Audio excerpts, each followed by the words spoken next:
दादा ही मेथीची भाजी कितीला दिली हो? 10 रुपये. 10 रुपयाला. ठीक आहे दादा. हा. अरे 10ची भाजी विकली, 10 रुपये जास्त आले तर. ए दादा हा, का हो दादा? इकडे ये.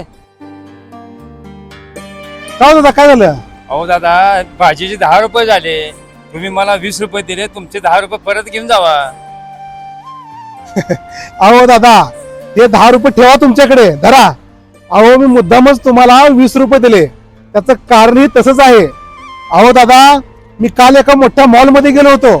त्या मॉल मध्ये हीच भाजीची पेंडी एका कॅरी बॅग मध्ये घातली होती.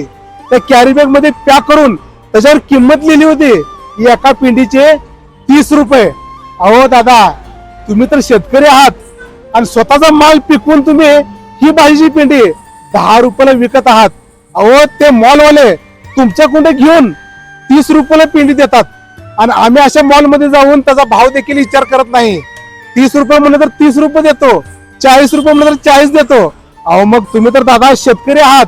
अहो मला तुम्ही ह्याची पेंडीची किंमत 10 रुपये सांगितली, मग 10 रुपयाच्या ऐवजी 20 रुपये.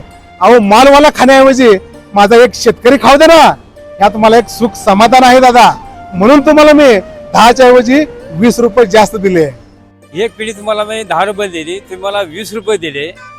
दुसरं गिराक असं करते, 10ला 2 द्या, 3 द्या, असं गिराक बोलतंय. तुमचे काही गिराक कमी मिळतात साहेब. दादा आमच्याकडे शेतकऱ्या तुम्ही आम्हाला ओळखलं बरं का, अशी माणसं भेटणारी कमी आहेत. धन्यवाद. अहो दादा तुम्ही माझे उपकार कसले मानताय? खरं तर आम्ही तुमचे उपकार मानायला पाहिजे, कारण तुमच्यासारखा शेतकरी आहे, शेतामध्ये भाजी पिकवतोय म्हणून हे जग चाललंय. माझा शेतकरी एक दिवस जरी भाजी पिकवायचा थांबला ना तर हे जग उपाशी मरेल, उपाशी. त्यामुळे दादा तुम्ही हे सोनं पिकवताय, सोनं. त्यामुळे दादा खरे उपकार तर आम्हाला तुमचे मानायचे आहेत. अहो तुम्ही म्हणून आम्ही खातोय हो, नाहीतर आम्हाला उपाशी राहायला वेळ लागणार नाही. येतो दादा, खूप खूप धन्यवाद.